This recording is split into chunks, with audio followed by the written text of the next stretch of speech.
Hello, everyone. Welcome back to the Great Leadership Awakening Virtual Summit. Grab a seat, grab a notebook, grab a coffee, grab your copy of the book, The Great Leadership Awakening, and welcome to our very first panel discussion of the event. We're so excited that you're here. And for those of you who don't know me, I am Kayleigh O'Keefe. I am the founder of Soul Excellence Publishing, the publisher of The Great Leadership Awakening, a co-author in the book. And for the next 45 minutes or so, I get to be Oprah Winfrey and introduce you to three incredible women and co-authors of the book, The Great Leadership Awakening. So I'm so excited to have you here. Welcome. Thank you. And let's give a big warm welcome to our panelists. I'd love to introduce you to Peggy Hedgepeth, who is the CEO of Golden Rabbit, Lauren Tatro, who is an SVP of Brand and Marketing at a financial institution, and Rachael Maier, who is a VP of Content. Welcome, welcome, welcome. I'm so happy to see you all here. How are you feeling? Excited. I'm very excited. Let's go around the room. I'd love for you to tell us just where you're coming in from and a bit about your role, because as I shared backstage with our beautiful panelists, you have gotten to know their heart. You'll get to know their heart in today's conversation. But standing before you are three powerhouse women who have navigated careers that have had ups and downs and really are influential in their spaces. And I don't want that to go unknown. So Peggy, let's start with you and tell us a little bit about you and what you do as CEO of your own company. Well, I founded this company in 1989, a long time ago, and I took it from nothing to now we drop ship for Pottery Barn, Williams-Sonoma, Dillard's, Macy's, a whole laundry list of people. And we're in a lot of independent stores around the US. It's a line of upscale enamelware that you can use in your kitchen for everyday use.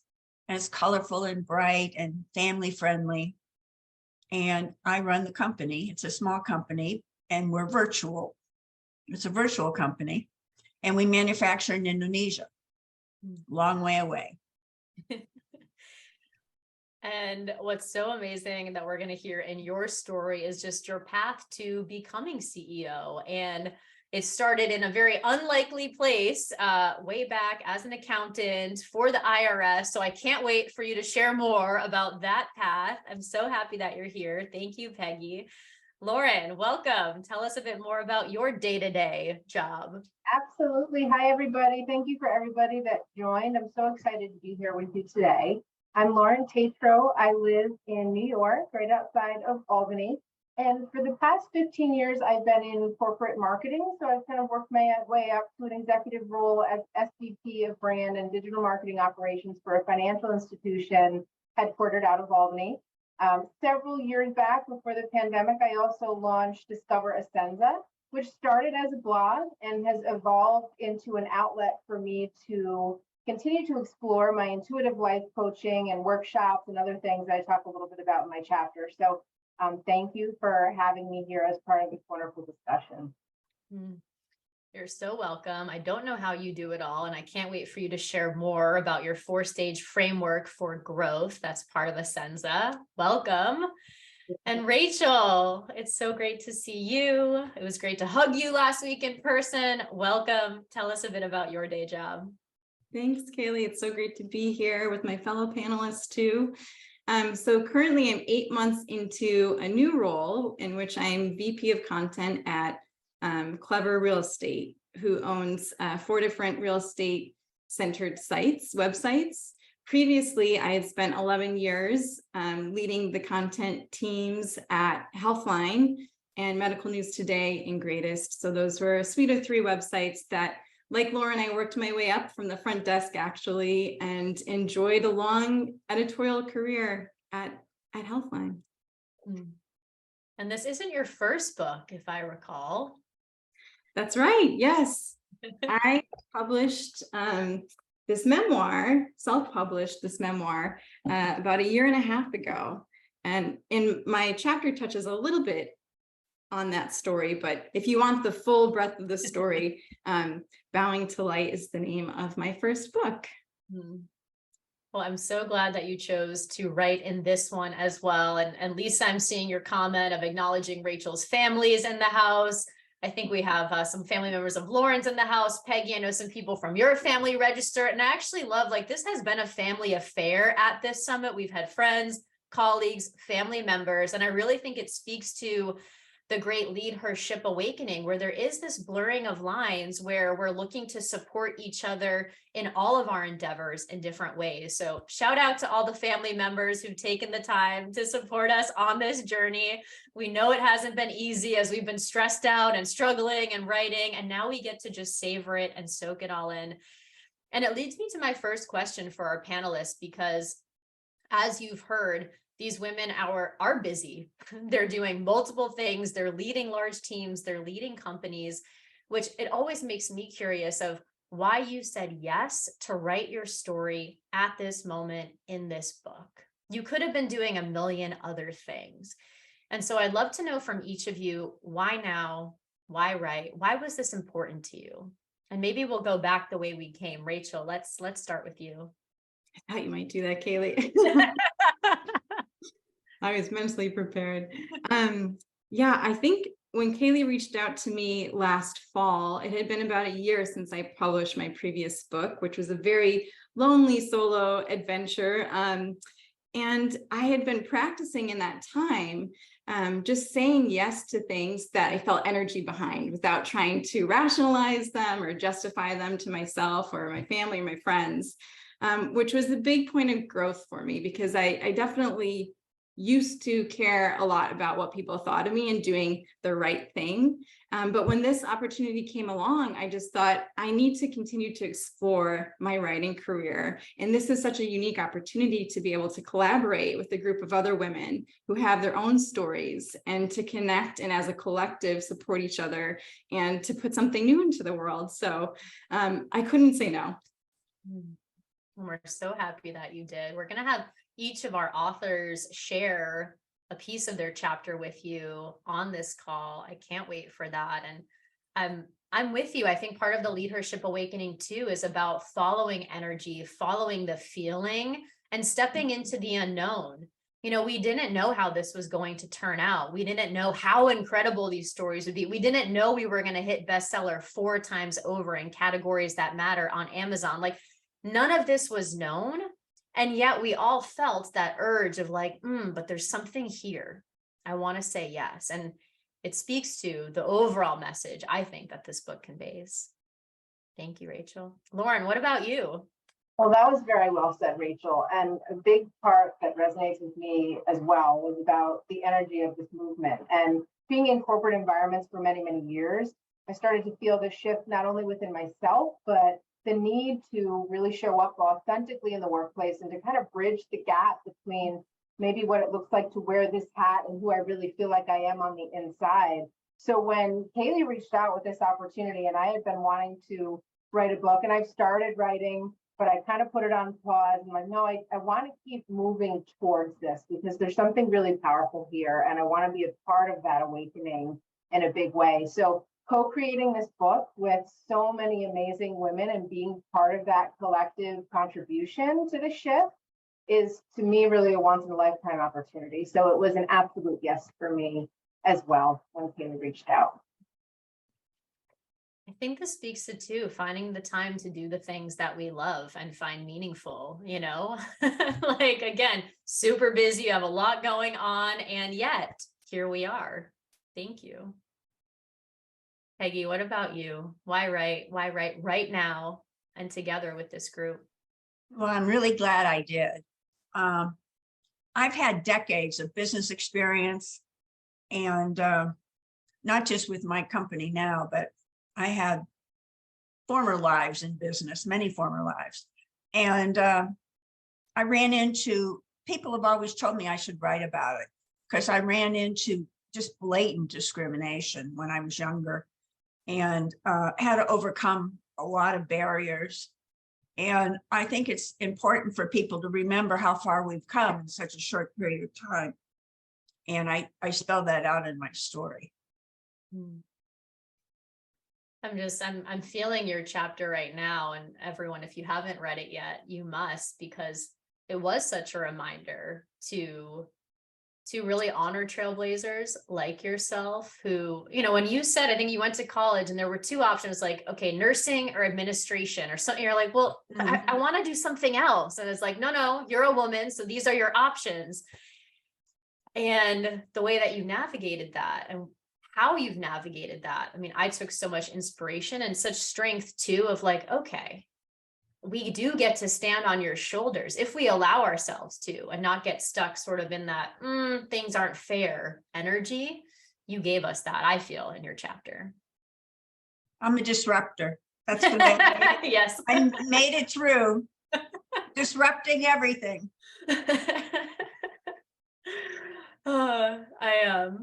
Well, I'm so glad each of you said yes, that we've been on this journey together and that we got to celebrate in person on Friday. That was so special.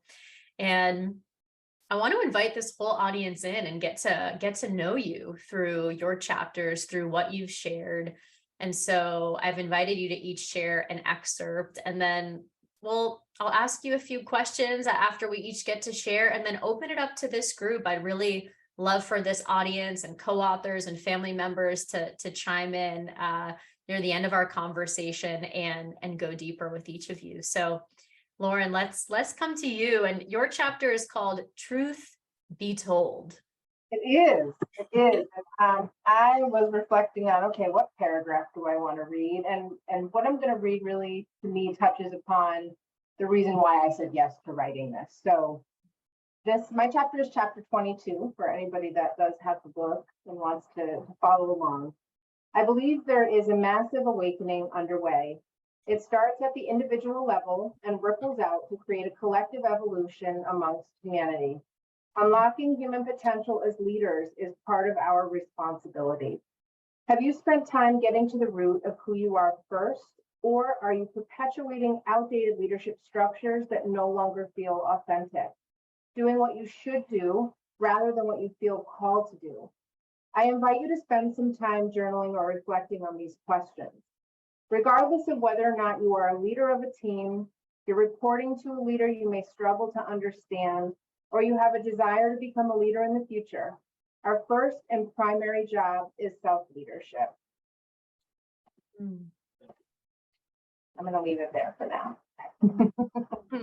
This is also a teaser for everyone to go buy the book. So yeah, we don't want to hear your whole chapter, but Lauren, let's just stay there for a moment, because I know that we often teach what we need to hear. We obviously write what we've experienced. And so what were some of those shoulds, or you talk about the old leadership paradigm, like what were the things that needed to fall away in your own life for your ascenza to come through? Yeah, I've been thinking a lot about that, actually. And I know when I was younger and really kind of first breaking into my career and all of these things and expectations and feelings that kind of came with that about what I should do and who I should be and how I should present myself, and looking around at everybody around me and trying to figure out who I wanted to emulate versus really sinking into who I am and what kind of leader I wanted to be. So it was a lot of trial and error in that process. And, I remember thinking, okay, I see some people that are working, 24 hours around the clock. I'm not quite sure what's getting done, but they seem very busy and very stressed out. And is this what good looks like? And I would ponder these questions and really think about quality versus quantity, and how I'm showing up, and the energy that I'm bringing forth to the people around me. And am I eroding energy, or am I contributing positively to it? So it was really a lot of my own inner reflection that helped me kind of refine how I wanted to show up as a leader, which is directly correlated to who I am as a person. It's so beautiful. And you also talk in your chapter about feelings as trapped energy. Could you expand on that a little bit more? Because we've been talking a lot today about feelings, about emotions, about bringing that part of our human intelligence back online to balance out the intellectual prowess that this entire group in our audience has. And when I reread your chapter, Feelings as Trapped Energy, it's like, ooh, tell us more. And how do we untrap it? How do we release it?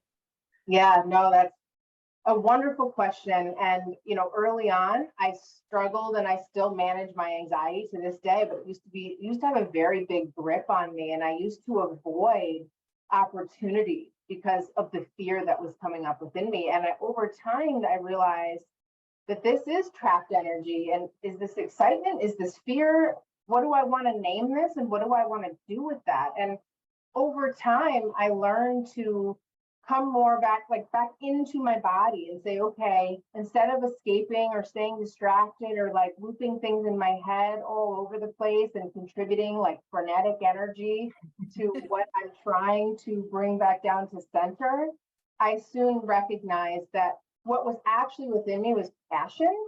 And to become a vessel for whatever message needs to be delivered, I kind of had to get out of my own way. It's like nothing to do with me and everything to do with me all at the same time. And that paradox can create a lot of different feelings. So I've learned to sit with them instead of run away from them and ask questions to myself. What is this trying to tell me? And maybe it's not trying to tell me anything, but I'm going to relinquish the power that it might have over me in pursuit of doing what I really feel called to do. It is such a paradox. It has nothing to do with us and everything to do with us. To clear this channel like of the mind chatter for like real magnificence to flow through and to be operating in that zone of genius. Like, because when we do that, we feel that it's not about us. Like we feel the words that we're saying, the actions that we're taking, that they're coming from a bigger place. At least that's how it feels for me.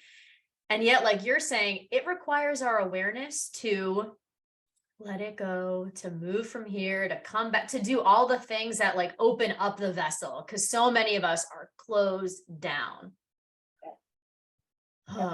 There's so many more questions I want to ask you, especially about the framework for growth, but I'll hold them for now. We'll come back. Thank you for sharing more of your chapter with us. And audience too, like jot down your questions. I want to roundtable this. We're going to come back to each of our authors. Peggy, let's come to you and your chapter, which just the name of it, Pressured to Quit, I Built Big Instead, 5'2", eyes of blue, and carrying a briefcase. Like it was so good. Like I loved it so much. It was so creative. Bring us in, share with us a piece of your chapter. So excited for you. Well, the part I picked out to share with you is sort of in the middle of the chapter. It's and when I started my current company, on my very first trip in 1989, this is to Indonesia, I had a life-changing weekend. I'm convinced it was from the radiating energy of Bali. The island vibrates with culture of the Balinese people. Everywhere there are colorful flowers, incense offerings to their Hindu gods and ancestors. Temples populate the rich rainforest, volcanic mountainsides, and beaches. I found myself in a small local market. While everyone there was looking at the colorful fruits and vegetables the Balinese were selling, I was looking at the bowls in which they were displayed. They were exquisitely styled, large green enamelware with swirls. I fell in love. My first thought looking at these bowls and the style was, this is a business. It was like finding a gold nugget in the dirt. That's how it all started. Like that moment. And, it's so interesting with you introducing yourself as this disruptor and reading this here. It's obvious why now, as you just reread this to me, where people are looking at the fruit, you're looking at the bowl. People are thinking vacation, you're thinking business. Like you are seeing everything really differently than the people around you. And that leads to the ability to be a disruptor. And what I love about this is because this isn't where it started. So bring us into like, you started in the IRS. Like, how did you get from there to here? I started out of college, I couldn't get a job with my degree in accounting because they didn't hire women at CPA firms.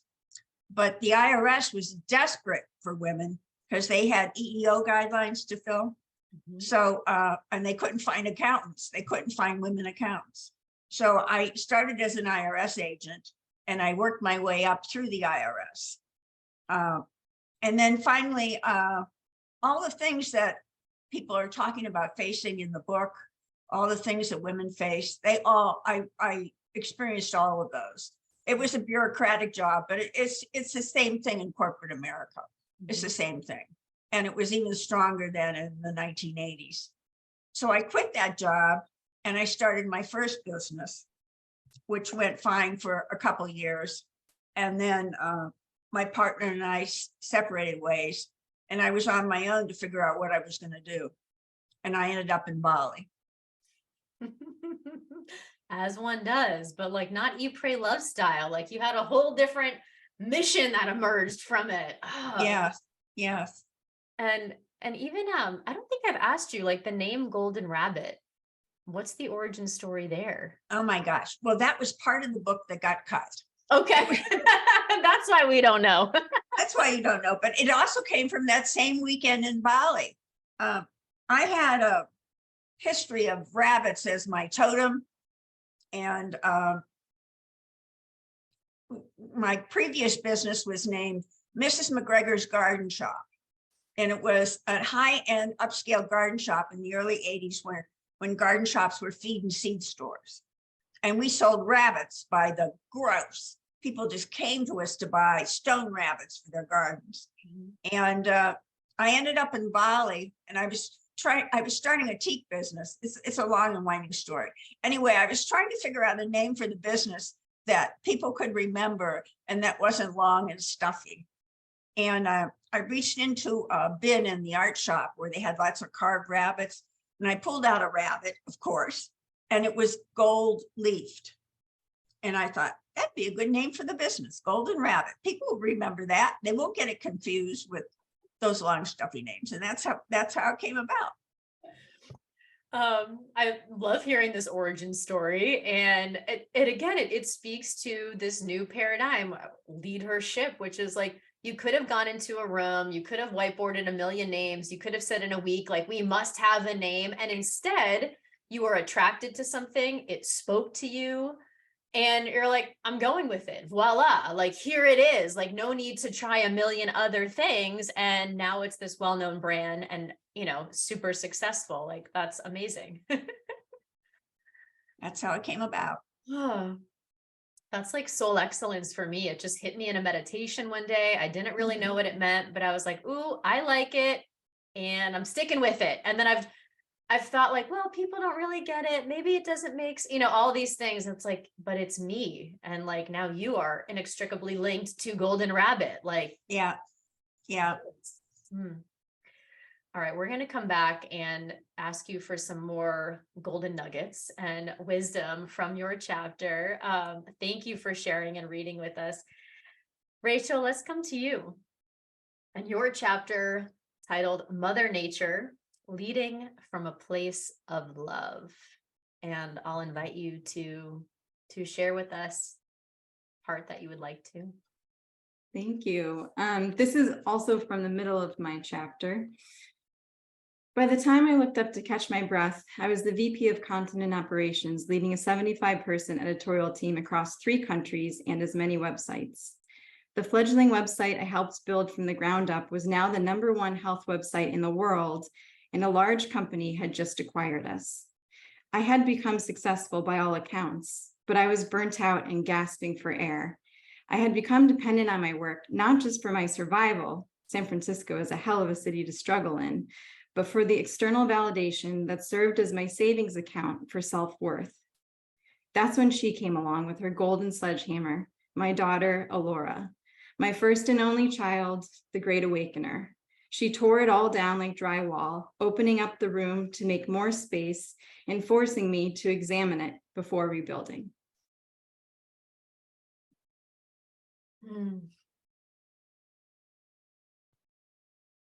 So I'd love to invite you to to say more, because she was the great awakener and also the teacher of this lesson of letting go. So tell us a bit more from that moment. Yeah. So from that moment, it was clear to me that the life that I was living was not the life that I wanted. And it put everything into perspective. I had been clinging so hard onto this career for my security, for my self-worth, all these things. And then in an instant, I realized none of this matters. You know, when your greatest fear comes true, losing a loved one or a child, then all this just kind of goes up in smoke. So my mom, who's on the call, actually, she came and stayed with us for a few weeks. I had to have a procedure because it was late stage that we found out that she wasn't going to make it. And so she flew with me and my partner, Kevin, to Oahu. And and we were there for a few days. And then when we came back, just cooking, cleaning, doing everything for us, and I was just kind of a ball on the couch, I looked at her a few days into my medical leave and I said, Mom, I don't want to go back. And she said, well, you don't have to, but don't think about that right now. Just give yourself the time to heal. And I did. And it took, you know, I was on medical leave for a few months, but I just knew in that instant that it was just not going to happen. So then when it came time to come back to work after my leave was over, I told them, I'm sorry, but I'm just a different person now. And I can't come back to that life. And it was a big leap of faith because I didn't have a backup plan. You know, I had enough of a cushion saved up to know that I was okay imminently, but I just let myself, I said, it will take as long as it takes, and just to be with it, to go through the grief, and just treat each day as with curiosity and being present. And it took 1.5 years. And around the time I got a message from a company that was headhunting, you know, I something in me said, like, I'm kind of interested in this. It was another one of those feelings like, doesn't make sense. I said I wasn't going to go back. And it was this kind of back and forth. But ultimately, I said, yes, I really love the people. I was intrigued. I was kind of bored, kind of like at the end of a summer vacation when you're a kid and you're like, I hate school, but what else am I doing? I'm kind of bored. So that's where I'm at 8 months into this new role. I went back, but there was no way that I went back to who I was previously. And I felt like this experience really shifted my whole perspective and just broke me down. And then I had the space to allow whatever was going to rebuild to come through. It's so beautiful and, you know, so painful when we read your chapter, and also so hopeful is where you take us. You take us on a full journey. And a special acknowledgement to your mom and dad who are here supporting you once again in this beautiful way. We're so happy to see you. And I mean, what you just said here is like, when your greatest fear gets realized, it puts everything in a new perspective. And so for you, now that you are back, but not back, like, how do you look at things differently, or what have you noticed about yourself? Like, what's the thing that makes, where you've seen through the illusion of security that these things are, like, what feels most different for you this time? You know, I think there's a freedom in knowing, and like really deeply knowing to my core, that I can leave at any moment and I'll be okay.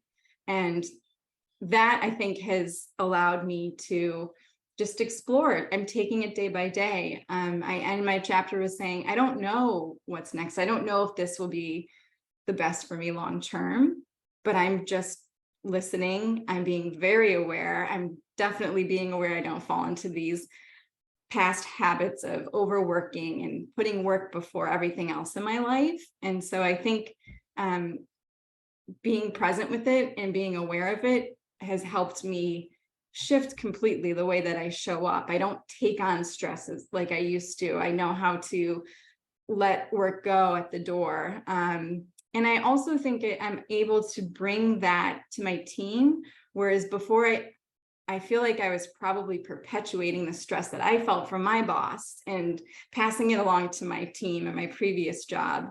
And now I have this wider perspective where when we hit these bumps, and we do 3 months into my new role, we had a reduction in force. And so it was very rocky, but I'm able to hold that perspective. And I think that gives people on my team a lot of solace that like, we're going to be okay. Just being able to have that, that trust in a leader that really believes it, which makes it believable to people because I'm not faking it. It's like, I know we'll be okay. This deep knowingness, this surrender, this giving space to feel, to be cared for. These are the things that have gotten glossed over, or we have forgotten of like our need for that. And before I ask another question and open it up to the audience, like, can we all just, in the comments, like high five, celebrate these 3 incredible women sitting here before us, sharing so openly. Like I'm getting re-inspired, like I got to go back and reread for the 4th time this amazing book, because each of us is so unique, and yet we are coming around to the same universal lessons that are being shown to us in different ways at different moments throughout our careers. And that's also what I love about this book, is like this multi-generational perspective, like all of these industries, all of these different ways of living. And yet it does come back to love, to acceptance, to resilience, to grace, to grit, to surrender, to patience, to like the things that are, age as old as time sort of things, but we all have to go through it at some point. So shout out to these amazing authors. And I want to come back and just ask each of you a question, then open it up to the audience. I don't know how Oprah runs her interviews. To be honest, I've just listened to Super Soul Sunday. Like that's been my main, foray into the land of Oprah. But Lauren, let's come back to you, because you've been navigating this corporate world and your own business too as an intuitive life coach, and you've developed a framework that you've used and you help others use to help clarify what they're doing in the world. Can you just speak to us a little bit more about that and how you've seen it help people? Absolutely. And it's a great segue, because what Rachael said about the power of saying, I don't know, to me, that's kind of this first phase of this surrender, right? We clench on because we want to have it all figured out, and we start with the end in mind, and we, cross the T's and dot the I's, and that can sometimes keep things very boxed in. And sometimes when we surrender and say, I don't know, show me the way, we get out of our own way, and a whole bunch of stuff starts to come in if you're paying attention. And that leads into this next phase of that process, which is really, of course, these are very condensed, consolidated, big themes into a framework that was just a culmination of things I noticed on my journey and wanted to help others that might be feeling stuck, and really stepping into that awakening framework, which is about really embracing yourself and your life with curiosity. What are my values? If the test came, would I choose my values? Would I choose comfort? Would I choose people pleasing? Would I conform? That curiosity to understand, like maybe I was raised with a certain set of values, but they're not really core to who I am. So that exploration of what's important to me, and the awareness that things aren't happening to us, we're co-creating them in some way, was what really cracked me wide open to say, what's my personal responsibility and how I've been showing up and how I've been maybe treating people or the circumstances I find myself in, which kind of moved into this transformation phase. And that really was, for me, where the tests start to come in. Like, okay, you've had this awakening, you're surrendering all this stuff, you're saying this is who you are on this planet. Let's put some tests in front of you. And that's where people, places, things, circumstances that may no longer honor you in some way, or maybe boundaries that you haven't communicated or expressed your love in a way that really honors who you are, that's where the rubber kind of meets the road. And you have to sit with understanding, how can I best communicate what I need and who I am? And I might not know fully, but I'm going to try. And that final phase of really what I call the living truth, which is about really just embodying the presence of that unique essence of who each of us are, and the imprint that we can leave on the world without expectation, and just being able to kind of divinely align in that authentic power. And that framework has helped people really kind of stay curious and understanding that there are other ways of doing things that feel more connected to who you are as a person on this planet. So I'm doing my first workshop next month on this framework. I'm really excited to kind of continue this work and stay curious, because I keep learning about myself every time somebody shares and connects with me in this way as well. I love what you shared, and curiosity is key. This leadership awakening is about staying curious. It's not about jumping to conclusions, about passing judgment. It's about noticing, and when moment by moment, like, ooh, why am I responding in this way? Ooh, what did that just bring up? Ooh, like, why does that feel good? Like, it's all curiosity of what's going on within. And I'm so excited for your first workshop. I hope you'll invite us all. And the first stage is surrender, which leads me back to you, Peggy, because there's a moment you talk about in your chapter, I think it's March 2009, around that time, where what I read in your chapter is a huge moment of surrender. And I think we're all presented with a moment where it's like, we can just totally fall apart, or we can fall apart and allow ourselves to like really be seen and get what we need to come back even stronger. So I'd love if you could speak to that moment and maybe offer any words of wisdom for people who find themselves in a little bit more of a dark moment. It was a very dark moment for me, March of 2009. I was having terrible troubles with my business partner. He'd been my partner then for like 12, 13 years. And I don't want to go into the details, but it was pretty ugly. It was pretty ugly. And I got depressed from it. And then at the same time, I was self-medicating. So my one glass of wine turned into a whole bottle of wine.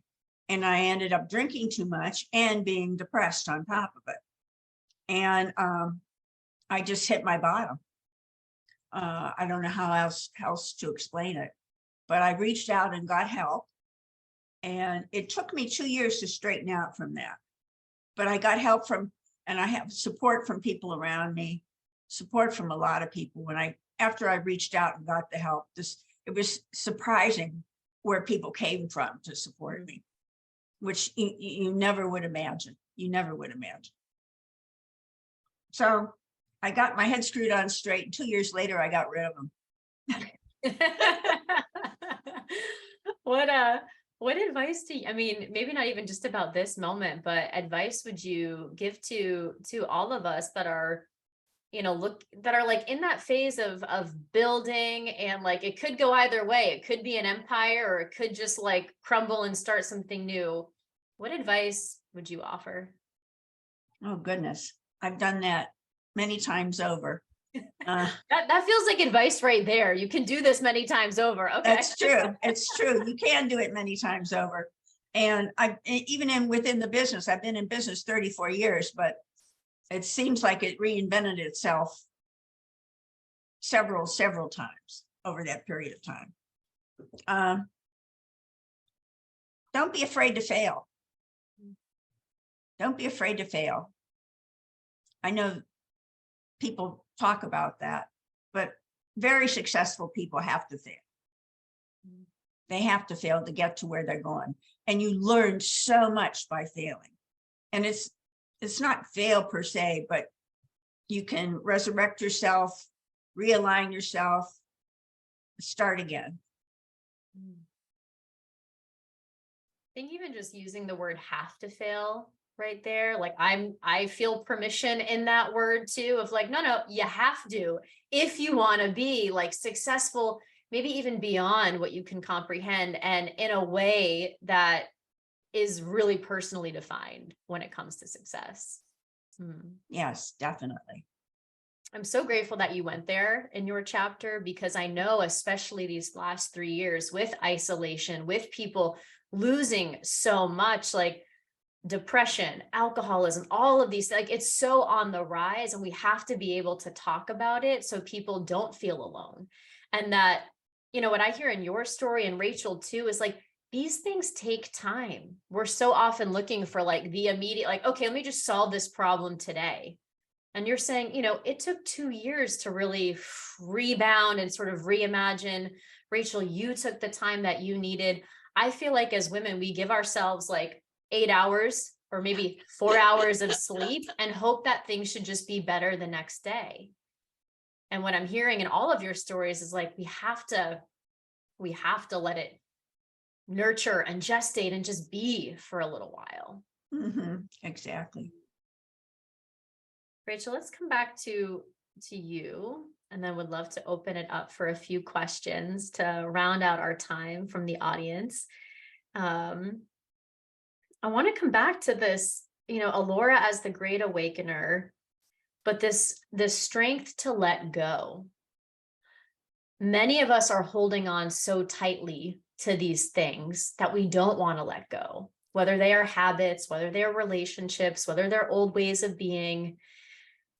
What have you found to work for you in terms of that being the biggest letting go, but ways to like let go, or just notice when it's time to let go? Because this was just a theme that I felt was so powerful to hear more about. Yeah, great question. I think it's different for everyone. So that is something that I've kind of, another conclusion that I've come to after reading so many self-help books and so many, how you should do things. And some techniques will work for some people and not others. So for me, I think just getting back in touch with my body through my pregnancy and through everything that I'd gone through, I really started to notice when things didn't feel right, and it's one of those, my head can't explain how I know this. I knew something was wrong with the pregnancy from the very start. And my midwife was reassuring me, oh no, everything's fine, everything's fine. So just that, getting back in touch with my body allowed me to know what it feels like when something is right and when something's not. And then I think just through this experience, knowing that I have the strength to surrender and to let go, and probably for me, what was the hardest thing in my life to let go of, the hardest decision, especially when you think things should be a certain way, or you have a plan or an idea or a vision for how you want your life to look. So yeah, I'd say like that whatever that is for you, feeling it, not from up here, but like finding the way to get in touch with it within your body, and that will never lead you astray. Thank you. Thank you for sharing that. And I'm so with you on, this awakening journey. For me, the embodiment piece is a non-negotiable, because the mind can convince us of anything. Oh, if you want to stay or if you want to go, it can give you reasons for both, pro, con. Okay. Here, though, can tell you things that the mind almost tries to obscure, honestly. And so the leadership awakening is a really renewed respect for this intelligence that we have. And I love the way you've talked about it and shared it with us today. Thank you. I'd love to open it up to our audience for questions. If you'd like to come off mute or ask in the chat. I'm feeling just so like sort of basking in the light of this group, because you're willing to go there. You've been willing to share in your chapters, to even say more here. And it just, I think maybe Lisa, did you write it? Yeah, the combination of words and women and the full range of emotions, like failing out loud, supported in front of each other. Like this is what it's about, these conversations. So this has been so fun for me. Let's open it up to the audience. If you have a question or just a comment of support, would love to hear from you. Come on in.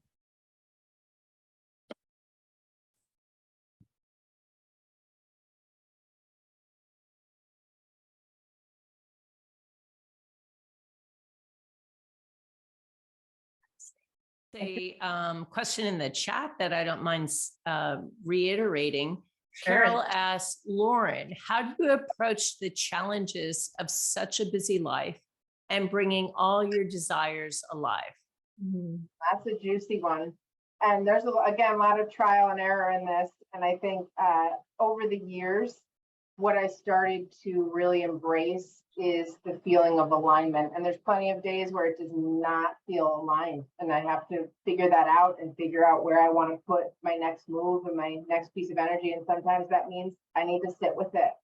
And I think for me, over time, it became a series of decisions that I don't feel busy, even though to the outside in, I always hear like, I don't know how you do it all. I really try to take things kind of moment by moment and not get too far ahead of my skis, because when I do that and I start thinking about all the things I have to do or should do or need to do, it can really keep me stuck and like almost in a rebellion state. So for me, it's a daily check-in with myself. What do I need? Where am I at? Where have I been putting my energy? And the reminder that it's okay to pause. Sometimes it doesn't mean I have to quit. Maybe it does mean I have to quit, but letting that kind of naturally come to me on a day-to-day basis is a big part of my compass as I take on new things or embody new ways of being that feel more authentic for me. And then Fernanda also asked, any comments for any of you as strong women leaders on how to lead other strong women? I sometimes feel we don't really know how to support each other as strong women in different roles, and we end up sometimes not doing it right. And if I could offer that, I feel like in Leadership Global and in the Leadership Awakening book, you'll meet incredibly thought-provoking, dynamic leaders. You'll have discussions that push you and inspire you, and you'll create connections with other change makers, like all the 4 ladies here, including Kayleigh O'Keefe, who's amazing. And so, you know, I do think that for me, it's about community, but would love to hear from you guys too. Yeah, I'll jump in, and then I want to learn from everyone on this panel too. But one of the biggest things that has helped me, as I am a leader of leaders, and I do create multi-author books that bring together leaders from around the globe that have all different perspectives, different ways of thinking. And one of the biggest things that I've come to learn is, though it's very imperfect practice right now, is embracing my areas of genius and being really humble and open to support in the areas where I'm not a genius. And I feel like as women, we put pressure on ourselves to be the best at everything. I know that's the pressure I put on myself. It's like all around athlete, straight A student, be the best, be the best. But when you do that, you don't actually create space for like people to come along with you. And so now that I can see that my zone of genius is coming up with ideas, being a super empath leader and sensing like what's going on in a room and speaking to that, and then being humble of like where I need support with operations, with like logistic, like with strategic planning, with some of the more masculine things. That's where I then know if I can be straightforward and humble about that, I can be with and bring along other leaders in that journey, and we can support each other.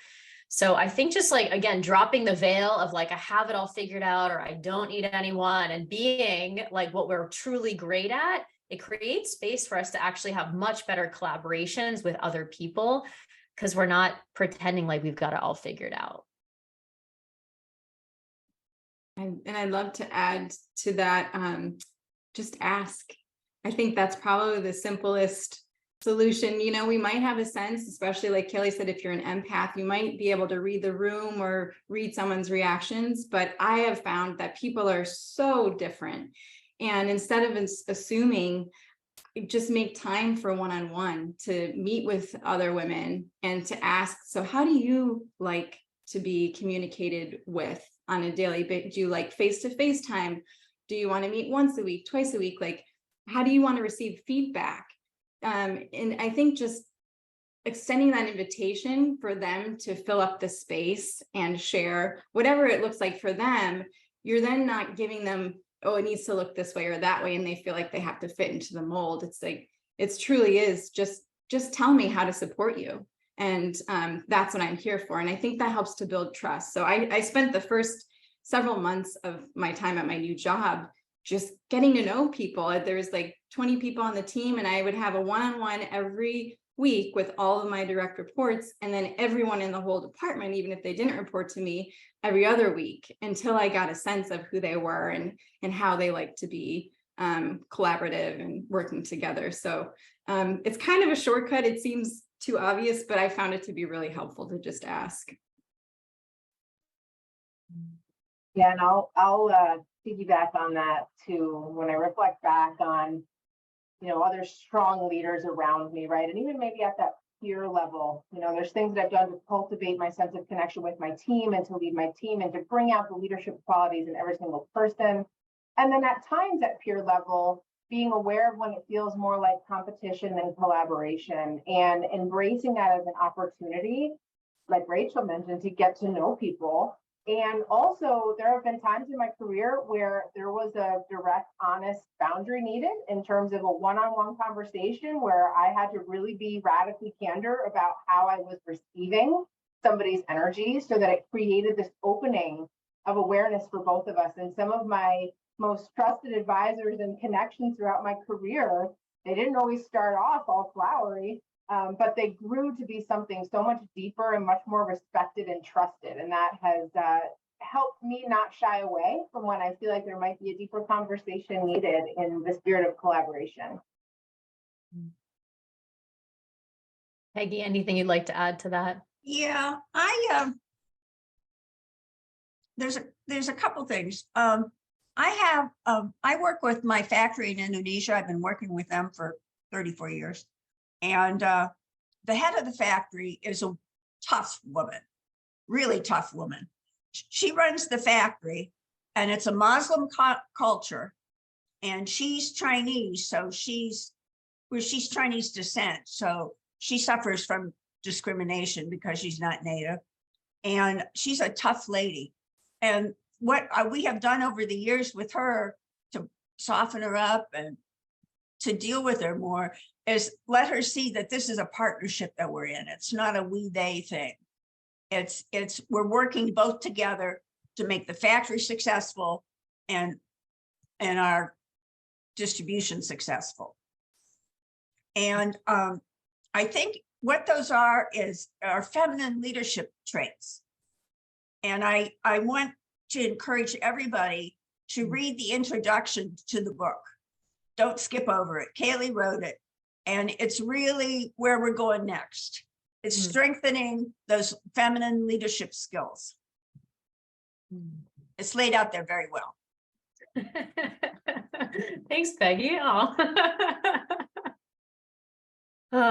Yeah, I mean, it's, for me, what you just described as mutuality. Like for me right now, like nothing can be just transaction. If it's transactional, I'm not interested in it. Like there needs to be this energetic connection, just for me as a leader. And I know that's not true of everyone, but I know now that's true about myself. And so it influences the decisions I make, who I surround myself with.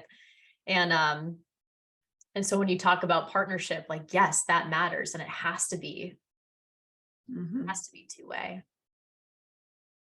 We have time for one more question or comment or shout out to our authors. If anyone would like to come off mute and ask away or ask in the chat, and then I will send us off. Oh,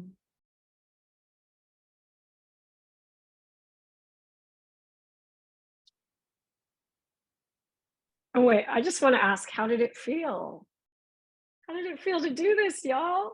Was it good? Like, oh yeah, this was fun. Very fun. And you're right, Kayleigh, it went by way quicker than you would have thought. Thanks. It is about the feeling. It is about the emotion. And I feel that we have really embodied the spirit of this book in this conversation, each of us showing up with our gifts, with our voice, with our style, with our fan clubs, with our way of being. So all of this feels to me so amazing and indicative of the spirit of the book. And now that I'm thinking about it, if I truly wanted to embrace my inner Oprah, I would have had a link ready on this call to be like, and you get a free book, and you get a free book, and you get a free book. But since all proceeds benefit LMU girls, buy the book if you haven't. We'll be donating all the money to women in Kenya and their 2-year sewing vocational. So there's good reason to buy it. And I just want to thank you, Peggy. Thank you, Lauren. Thank you, Rachael, for showing up, for collaborating, for being a part of this experience, for sharing with us so generously on this call. And I want to thank our audience, our family members, especially for all of your support. And also congratulations. This really is a moment to savor, to soak up, to celebrate. And so thank you all so much. And we'll see you super soon in just an hour, where you'll get to meet Shirley Watland, who's the CEO of Recovery Consultants, to wrap up day 1 of the summit. Stay tuned for that. And just thank you. This has been so beautiful. Appreciate each and every one of you. And again, congratulations, authors. We'll see you next time or super shortly. Thanks, everybody. Thank you. Au revoir.